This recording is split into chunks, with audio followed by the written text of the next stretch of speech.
Hello students and welcome to LCS classes. तो आज बच्चों हम देखने वाले हैं एक तरीका जिससे हम एक मॉलिक्यूल की थिकनेस का, एक मॉलिक्यूल की मोटाई का पता लगा सकते हैं।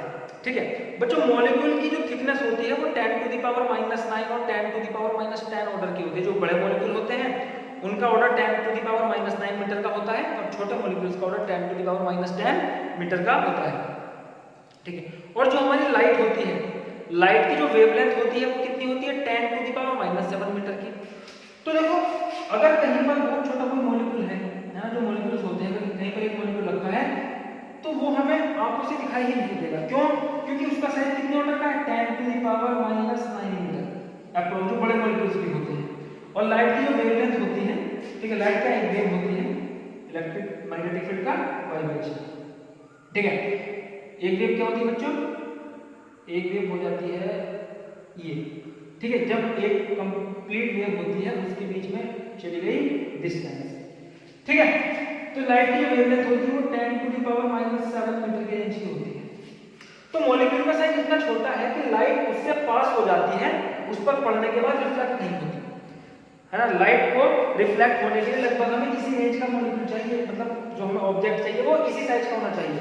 तो अगर कोई बड़ा ऑब्जेक्ट होता है तो लाइट उस पर टकरा के क्या हो जाती है, रिफ्लेक्ट होकर वापस आ जाती है।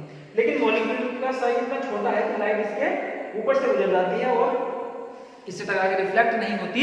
तो जितने भी हमारे ऑप्टिकल इंस्ट्रूमेंट होते हैं ना, जो लाइट के प्रिंसिपल पे वर्क करते हैं, जैसे हमारा माइक्रोस्कोप हो गया, तो मॉलिक्यूल के केस में वो फेल हो जाता है ना, माइक्रोस्कोप से मॉलिक्यूल को डिटेक्ट नहीं कर सकते।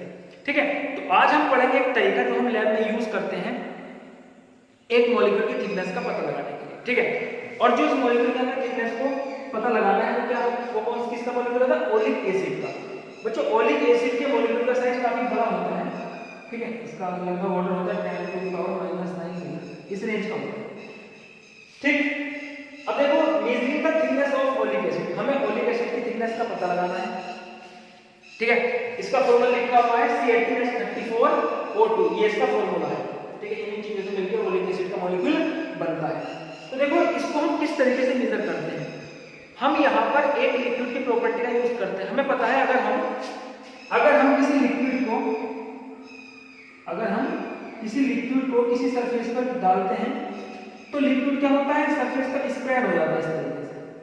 ठीक है, इस तरीके से लिक्विड क्या होता है, सरफेस पर स्प्रेड हो जाता है। और लिक्विड जितना पतला होगा वो उतना ही ज्यादा स्प्रेड होने वाला है। ठीक है, अगर लिक्विड को मैं इसकी किसी तरीके से इसको मैं पतला कर दूं, है ना, इसकी विस्कोसिटी कम कर दूं, तो सेम अमाउंट ऑफ लिक्विड में जो स्प्रेड हो जाएगा वो अधिक हो जाएगा ना, इतने क्षेत्र में फैल जाएगा। लेकिन हम देखेंगे इसकी कुछ मोटाई भी होती है। जब ये फैलता है तो ये एक थिक लेयर बनाता है यहाँ पर। ठीक है, अब हम चाहते हैं कि हम किसी लिक्विड को इतना पतला कर दे ताकि वो जो फैलता है, फैलने के बाद उसकी जो मोटाई होने वाली है, उसकी जो थिकनेस होने वाली है वो सिर्फ एक मॉलिक्यूल के लगभग की होनी चाहिए। ठीक है, इसको अगर हम डाइल्यूट करते जाएंगे लिक्विड को पतला करते जाएंगे, हम देखेंगे एक समय ऐसा आएगा जब हम इसको डालेंगे तो बहुत अधिक मात्रा में फैल जाएगा। उस समय पर ये जो लेयर बनाएगा इसकी जो मोटाई होने वाली है वो कितनी होने वाली है, बहुत ज्यादा पतली, लगभग एक मॉलिक्यूल की होने वाली है। और ऐसा ही कुछ हम करने वाले हैं ओलिक एसिड के केस में। तो हम पहले ओलिक एसिड को क्या करेंगे, डाइल्यूट करेंगे, उसको पतला करेंगे ताकि उसको कहीं पर गिराने पर वो एक पर्टिकुलर सिर्फ एक मॉलिक्यूलर है ना, एक मॉलिक्यूलर लेयर की ही मोटाई रखे। जब वो फैले तो उसकी जो मोटाई होनी चाहिए वो एक मॉलिक्यूलर लेयर ही बननी चाहिए। आई बात समझ में? चलिए देखते हैं इसको।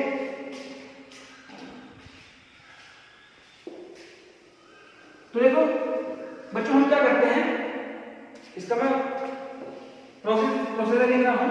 ठीक है, लिखेंगे take 1 centimetre cube of oleic acid,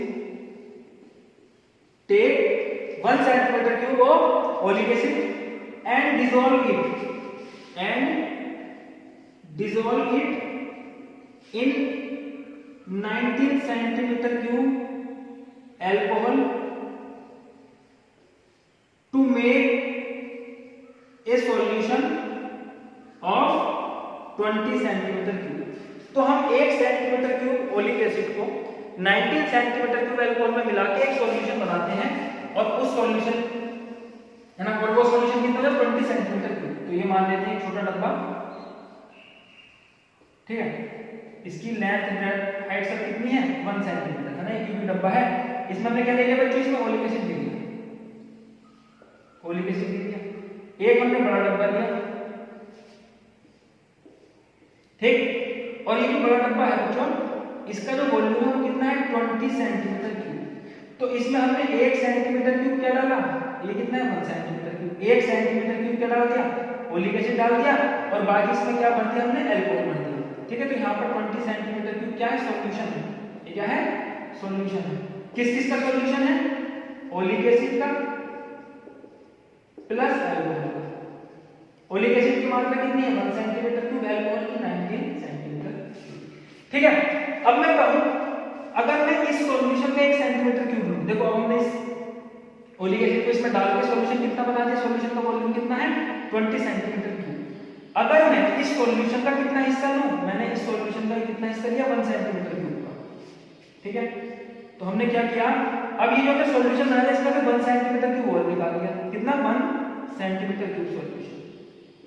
अब मैं आपसे पूछूं ये जो सॉल्यूशन है इसमें ओलिक एसिड की कितनी मात्रा होगी, तो देखो आप सीधे सीधा पता लगा, सिंपल मैथमेटिक्स है क्या कि भैया 20 सेंटीमीटर क्यूब सॉल्यूशन कंटेन कितना 20 सेंटीमीटर क्यूब में ओलिक एसिड कितना है 1 सेंटीमीटर क्यूब, 1 सेंटीमीटर क्यूब। तो अगर मैं लिखूं 1 सेंटीमीटर क्यूब सॉल्यूशन कंटेन, तो 20 से डिवाइड कर देंगे कि भैया 20 सेंटीमीटर, देखो 20 सेंटीमीटर क्यूब में ओलिक एसिड कितना था 1 सेंटीमीटर क्यूब ओलिक एसिड, ये पूरा सॉल्यूशन। अगर मैं सॉल्यूशन कितना ले लूं 1 सेंटीमीटर क्यूब, तो 1 को लिखेंगे 20 से डिवाइड हो बन जाएगा।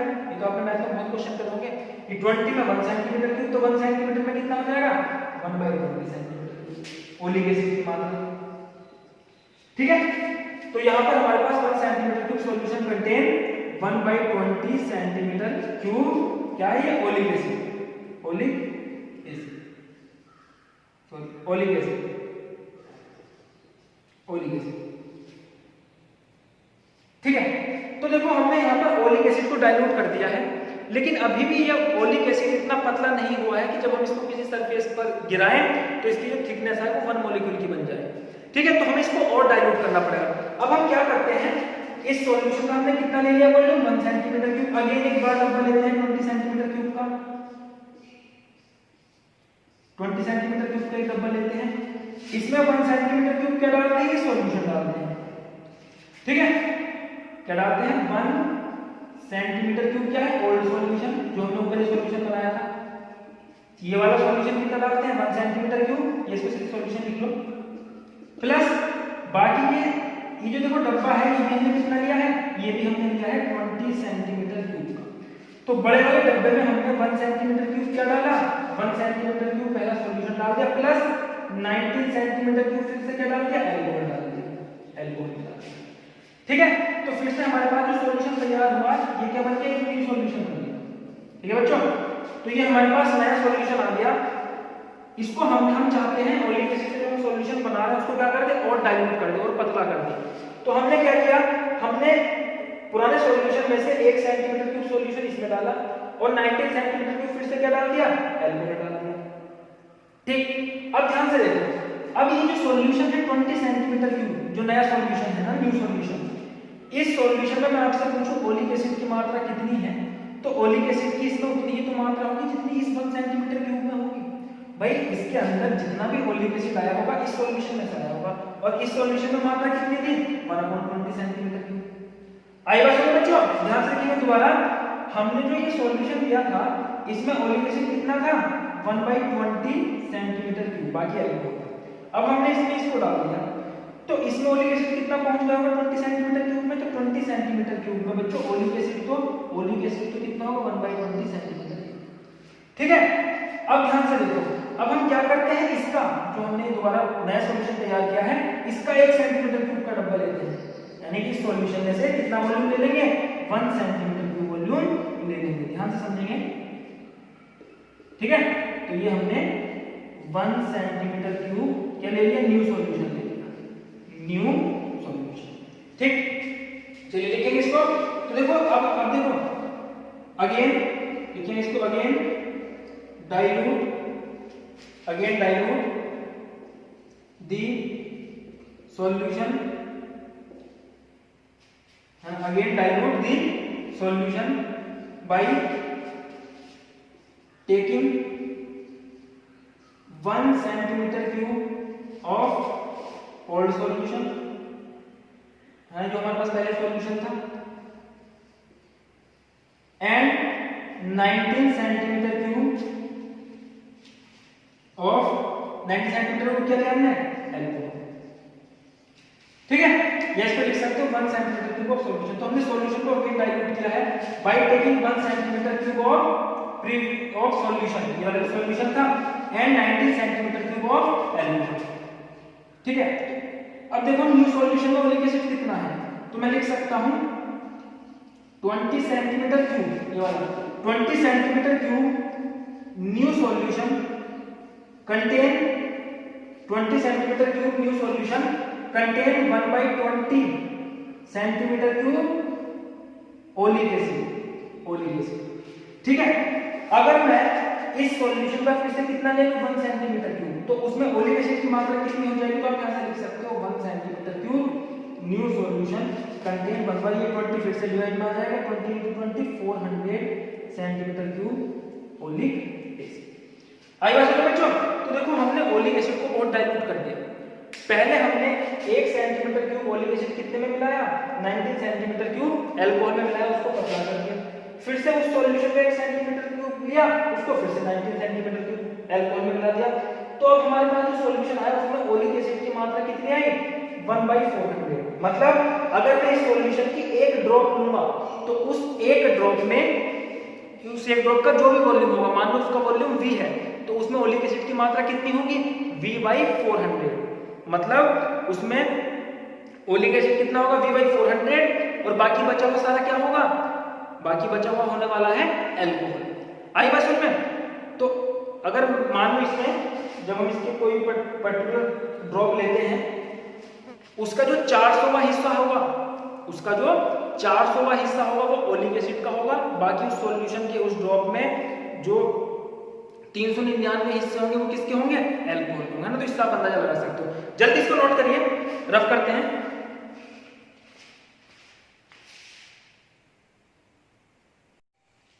यस, आगे देखते हैं। अब बच्चों हमारे पास जो है 1 सेंटीमीटर क्यूब नया सॉल्यूशन आ गया है जिसमें ओलिक एसिड की मात्रा है 1/400 सेंटीमीटर क्यूब। ठीक है, अब बच्चों क्या करते हैं, इसकी एक ड्रॉप का वॉल्यूम निकालते हैं। तो हम क्या करते हैं, सॉल्यूशन को एक ब्यूरेट में भर देते हैं। ब्यूरेट आप एक केमिस्ट्री लैब में यूज करेंगे डिवाइस, जिसमें हम क्या करते हैं, जिसकी मदद से हम क्या कर सकते हैं, एक ड्रॉप का वॉल्यूम कितना है उसका पता लगा सकते हैं ना। ठीक है, तो ब्यूरेट में लिखी होती है, ठीक, और इसमें हम क्या डालते हैं, सॉल्यूशन डालते हैं, और सॉल्यूशन को नीचे देखो यहाँ पर एक टैप लगी होती है, यहाँ पर एक टैप लगी होती है, और यहाँ से नीचे बूंद बूंद गिरती रहती है। ठीक है, और यहाँ पर क्या होती है, यहाँ पर मार्किंग होती है कितना कितना वॉल्यूम है ना। नीचे जब हम लिक्विड को टैप को खोलते हैं तो जब लिक्विड नीचे गिरता है तो यहाँ से कितने अमाउंट में ये कम होता जा रहा है।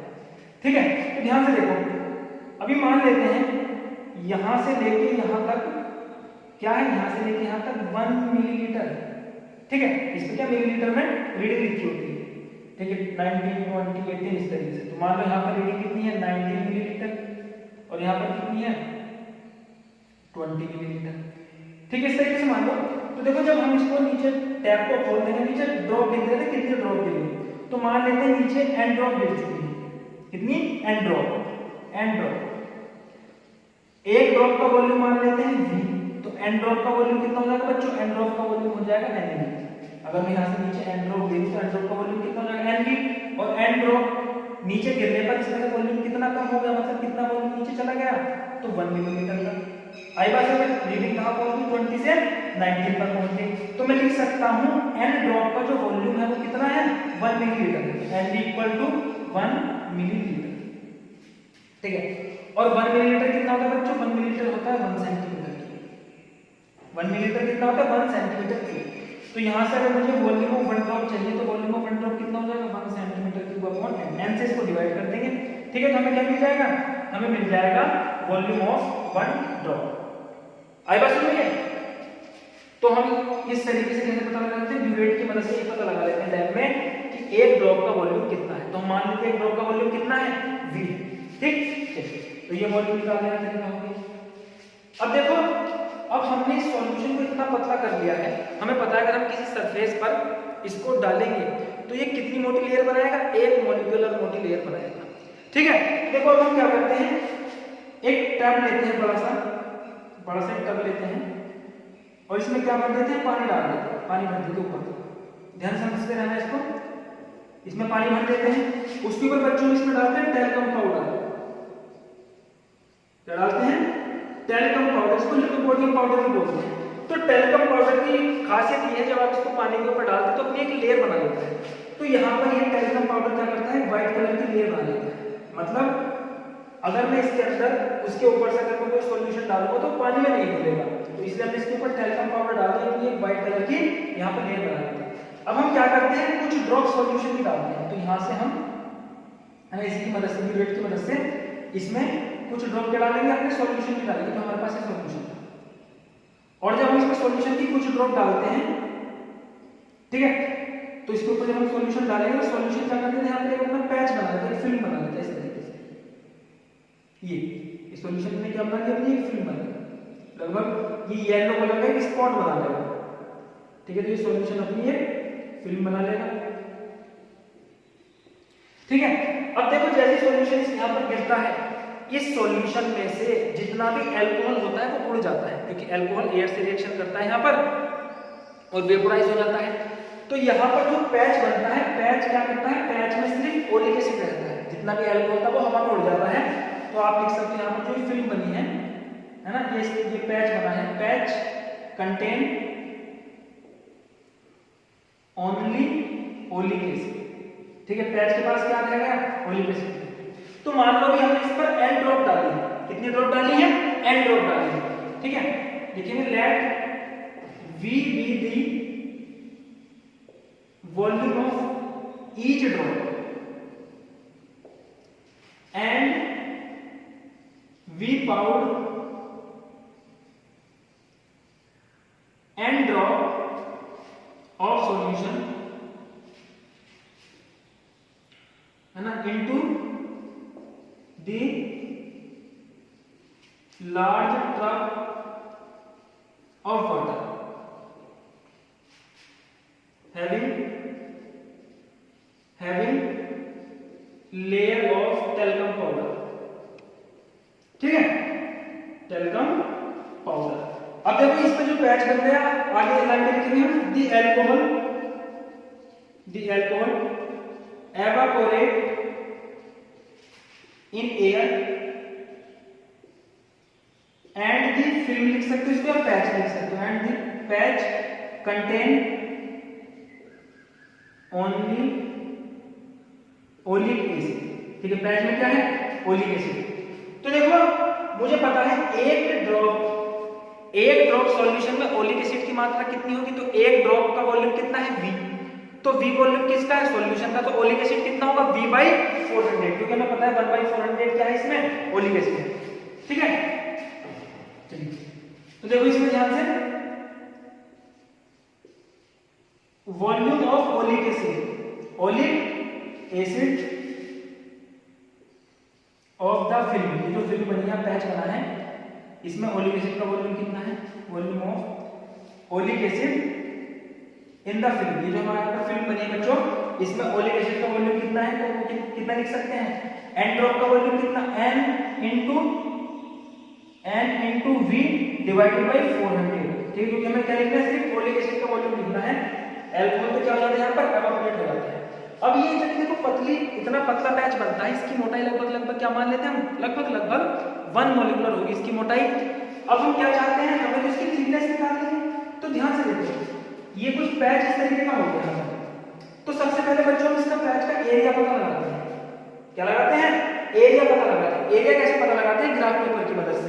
हम एक ग्राफ पेपर को लाते हैं और इसके ऊपर इस तरीके से टच करके, है ना, इस तरीके से टच करके हटा लेते हैं। तो होता क्या है, ग्राफ पेपर पर भी, है ना, ये मान लो हमारा ग्राफ पेपर है, तो ग्राफ पेपर पर भी ये पैच इस तरीके से आ जाता है। ठीक है, ग्राफ पेपर पे दाग लग जाता है इसका, है ना, इसका दाग यहाँ पर ग्राफ पेपर पर लग जाता है, और ग्राफ पेपर पर हम देख लेते हैं एरिया कितना है, क्योंकि ग्राफ पेपर में जो बड़ा वाला खाना होता है वो एरिया होता है 1 सेंटीमीटर स्क्वायर। और आपने देखा ग्राफ पेपर में छोटी छोटी लाइंस भी होती है, छोटे खाने होते हैं। इस छोटे खाने का एरिया कितना होता है 1 मिलीमीटर स्क्वायर। ठीक है, तो हम देख लेते हैं इसके अंदर कितने छोटे बड़े खाने आ रहे हैं, हमें कितने छोटे छोटे खाने आ रहे हैं, सबका एरिया मिला के इसका टोटल एरिया कैलकुलेट कर देते हैं। ठीक है, कई बार ऐसा होता है ये पैच कुछ इस तरीके से आता है कि मान लो यहाँ पर जो ग्राफ का छोटा वाला खाना है ना, इसको क्या मान लो ये छोटा वाला खाना, ये ग्राफ में ये छोटा वाला खाना है 1 मिलीमीटर स्क्वायर एरिया का, इसको मैंने नीचे यहाँ वाला बनाया, इसका एरिया कितना है 1 मिलीमीटर स्क्वायर। कई बार ये पैच इस तरीके से आ जाता है, तो उस केस में इसको हमें इसके एरिया में इंक्लूड करना है नहीं करना है। तो ध्यान से समझिए, अगर ये पैच छोटे वाले खाने का आधे से अधिक एरिया कवर करता है तो हम इसको एक कंप्लीट खाना मान लेते हैं कि इस पूरे खाने को क्या मान लेते हैं कि इस पूरे खाने में ओलिक एसिड है ना, इसको पूरा एक खाना ही काउंट कर लेते हैं, इसको 1 मिलीमीटर ही काउंट कर लेते हैं, इसी एरिया को इसके एरिया में ऐड कर लेते हैं। अगर कहीं पर पैच आधे से नीचे पहुंच जाता है, ठीक है, आधे से नीचे, आधे से ऊपर तो उसको एक पूरा खाना काउंट कर लेते हैं, कितना एरिया इसके एरिया में ऐड कर देते हैं। अगर मान लो पैच की जो बाउंड्री है, ये जो बाउंड्री है ये आधे खाने से भी कम की है, तो उस केस में इस खाने को हम छोड़ देते हैं, इसको लेफ्ट कर देते हैं। ठीक है, उस केस में इस खाने को नहीं गिनते। तो इस तरीके से कुछ खाने छूट जाते हैं, कुछ खाने जुड़ जाते हैं और ओवरऑल इसका हमें एरिया मिल जाता है। आई बात समझ में? तो ग्राफ पेपर की मदद से हम इस पैच का एरिया निकाल लेते हैं और इसकी जो थिकनेस होती है, इसकी मोटाई, ये पैच को मैं यहाँ बना दूंगा, ये मान लो ये पैच है ओलिक एसिड का, ठीक है, ये इसकी मोटाई होगी, ठीक है।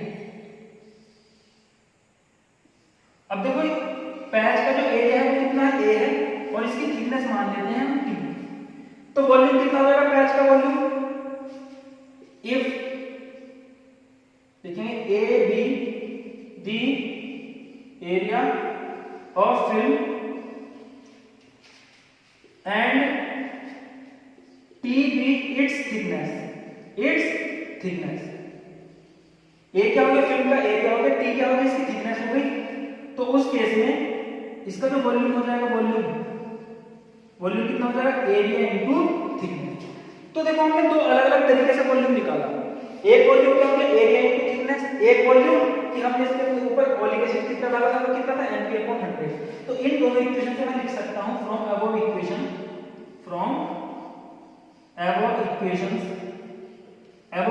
की मदद से मैं क्या लिख सकता हूं, एरिया इनटू थिकनेस की क्या है, पैच में या फिल्म में ओलिक एसिड की मात्रा, ये इक्वल टू किसकी हो जाएगी, NV/400। हमें क्या चाहिए, इसकी थिकनेस निकालनी, इसकी थिकनेस कितनी, t की वैल्यू निकालनी, ये नीचे पहुंच जाएगा, तो थिकनेस आ जाएगी बच्चों NV/A/400। तो ये तरीका होता है लैब में किस तरीके से हम ओलिक एसिड की थिकनेस को निकालते हैं। अब देखो ये जरूरी नहीं है कि लेयर बनती है एक मॉलिक्यूलर की बने, दो मॉलिक्यूलर की बन सकती है, लेकिन ये काफी हद तक पतली हो जाती है। ठीक है, तो हम इस एक्सपेरिमेंट को बार बार दोहराते हैं और उन सभी में, मान लो मैंने इसको 10 बार दोहराया एक्सपेरिमेंट को, 10 में सबसे कम जो मेरे पास थिकनेस आएगी वही हम क्या मान लेते हैं, इसके मॉलिक्यूल की थिकनेस मान लेते हैं, और वो लगभग इसी होकर के आती है 10⁻⁻⁹ मीटर। तो ये बहुत सिंपल सा तरीका है जो लैब में हम परफॉर्म करते हैं ताकि हम ओलिक एसिड की थिकनेस को निकाल सकें। दोबारा तरीका देखते हैं, बहुत सिंपल है। हम क्या करते हैं, 1 सेंटीमीटर क्यूब ओलिक एसिड को मिलाते हैं एल्कोहल में और एक बड़ा सॉल्यूशन बनाते हैं 20 सेंटीमीटर क्यूब का। अब उस सॉल्यूशन में से 1 सेंटीमीटर क्यूब सॉल्यूशन को निकाल लेते हैं, उसको फिर से 19 सेंटीमीटर क्यूब एल्कोहल में मिलाते हैं और फिर से 20 सेंटीमीटर क्यूब का सॉल्यूशन बना लेते हैं। जो हमारे पास नया सॉल्यूशन आता है उसमें ओलिक एसिड की मात्रा कितनी होती है, अगर सॉल्यूशन 20 सेंटीमीटर क्यूब का है तो 20/400 सेंटीमीटर क्यूब क्या होगी ओलिक एसिड की मात्रा, मतलब 400वां हिस्सा ओलिक एसिड का होगा, बाकी 399 हिस्से किसके होंगे, अल्कोहल के होंगे। ठीक है, अब हम ब्यूरेट की मदद से क्या निकालते हैं, उसका एक ड्रॉप का वॉल्यूम कैलकुलेट कर देते हैं और एक टब में पानी लेते हैं, उसको उस पर टेल्कम पाउडर डालते हैं, उसके ऊपर ओलिक एसिड छिड़क देते हैं, सॉल्यूशन छिड़क देते हैं। जो सॉल्यूशन में अल्कोहल होता है वो हवा के साथ रिएक्शन करके क्या हो जाता है, उड़ जाता है, वेपोराइज हो जाता है और एक पैच बन जाता है। टेल्कम पाउडर के ऊपर एक येलोइश कलर का क्या बन जाएगा, पैच बन जाएगा जिसमें सिर्फ ओलिक एसिड होगा। हम मान लेते हैं वो पैच इतना पतला है, उसकी थिकनेस कितनी है, 1 मॉलिक्यूल के बराबर है। तो थिकनेस इनटू उसका एरिया ग्राफ पेपर से कैलकुलेट करते हैं, एरिया इनटू थिकनेस का इसका वॉल्यूम आ जाएगा और जितनी हमने ड्रॉप डाली है उसमें ओलिक एसिड कितना था वो निकाल लेते हैं, तो वो क्या हो जाएगा N/V/400। तो N/V/400 इक्वल टू किसके हो जाएगा, एरिया इनटू थिकनेस। ठीक है, थिकनेस हमें कैलकुलेट करनी है, एरिया क्या पहुंच जाएगा, डिवाइड में पहुंच जाएगा, इस तरीके से ओरिक एसिड की थिकनेस हमें मिल जाएगी। जल्दी से इसको नोट करिए, आगे बढ़ते हैं।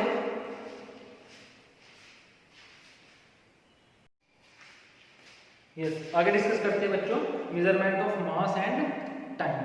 ठीक है, तो बच्चों मास का जो मेजरमेंट किया जाता है, अगर मैं सब एटॉमिक लेवल की बात करूं, जो हमारे आयंस होते हैं, तो आयंस में हम आगे चल के आप जब फर्दर हायर स्टडीज करोगे तो वहां पर बच्चों आप क्या पढ़ोगे, मास स्पेक्ट्रोस्कोपी पढ़ोगे। ठीक है, मास स्पेक्ट्रोस्कोपी एक तरीका है जिससे हम किसी भी आयन के चार्ज और मास का, है ना, charge to mass ratio calculate करते हैं, और अगर हमें उसका चार्ज पता हो तो मास बनाने से कैलकुलेट कर सकते हैं। ठीक है, तो मास स्पेक्ट्रोस्कोपी से हम सब एटॉमिक लेवल पर मास की कैलकुलेशन करते हैं, वो हमारी हायर क्लासेस में, हायर स्टडीज में आप पढ़ोगे आगे चलकर। ठीक, अगर बात करूं मैं जनरल, ठीक है, तो हमारे पास क्या होता है, मास बैलेंस होता है। आजकल इलेक्ट्रॉनिक मास बैलेंस आते हैं, है ना, आपने दुकानों पे देखे होंगे। मास को सिंपल मेजर करने के लिए हमारे पास क्या होते हैं, कॉमन बैलेंस होते हैं, तो उनकी मदद से हम जनरल ऑब्जेक्ट का मास मेजर करते हैं। और अगर हम बड़े लेवल पर हायर मासेस की बात करें, जैसे हमें प्लेनेट का मास मेजर करना है या हमें स्टार्स का मास मेजर करना है, तो उसके लिए बच्चों हम ग्रेविटेशनल मेथड का यूज करते हैं, जो हमारे फिजिक्स में चैप्टर नंबर 8 में आने वाला है, न्यूटन्स लॉ ऑफ ग्रेविटेशन, उस पर बेस्ड होता है। ठीक है, तो ये मास को मेजर करने के कुछ तरीके आपने देख रखे हैं। अगर इसकी कुछ प्रैक्टिकल यूनिट्स की मैं बात करूं बच्चों, प्रैक्टिकल यूनिट्स, है ना, ये जो कॉमनली यूज हम यूनिट्स इसमें करते हैं, तो स्मॉलेस्ट यूनिट जो इसके हम यूज करते हैं वो बच्चों प्रैक्टिकल यूनिट होती है एटॉमिक मास यूनिट, क्योंकि एटम्स, जो एटम का मास होता है उसका बहुत कम मास होता है ना, 10⁻⁻27 किलोग्राम के ऑर्डर का होता है। तो अपनी सहूलियत के बार बार आप ऐसे थोड़ी बोलोगे कि इसका मास, है ना, इतने गुना 10⁻⁻27 हो गया या दूसरे ऑब्जेक्ट का मास हो गया। तो अपनी सहूलियत के लिए हमने क्या कर रखा है, एटॉमिक मास यूनिट डिफाइन कर रखा है, जिसको हम एटॉमिक लेवल पर यूज करते हैं ना। केमिस्ट्री में आपको इसका बहुत यूज करना है एटॉमिक मास यूनिट का, सिंपल। तो देखो एटॉमिक मास यूनिट को जनरली यू से भी डिनोट कर सकते हैं, वन एटॉमिक मास यूनिट को, और ये जो होता है लगभग वन एटॉमिक मास यूनिट कितना होता है, 1/12 of mass of C12 atom. ठीक है, कार्बन 12 एटम का जो मास होता है उसका कितना होता है, 12वां हिस्सा होता है वन एटॉमिक मास यूनिट, और ये लगभग होता है 1.66 × 10⁻⁻⁻⁻। है ना, आगे भी कुछ डिजिट्स आएंगी, अप्रोक्सीमेशन में लिखा है 10⁻⁻27 किलोग्राम। ठीक है, इसके बाद अगर हम इससे ऊपर बात करें तो हम एक जनरल यूज क्या करते हैं, कैरेट यूज करते हैं ना। एक कैरेट के साथ की गोल्ड आते हैं कैरेट में, तो एक कैरेट कितना होता है बच्चों, 200 मिलीग्राम। 200 मिलीग्राम को एक कैरेट हम बोलते हैं।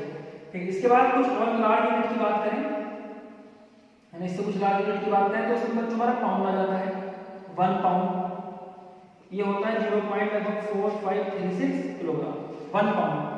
ठीक है, एलबी से इसको नोट करते हैं, पाउंड एलबी से। उसके ऊपर मण हो जाता है, एक मण कितना होता है, 40 किलोग्राम।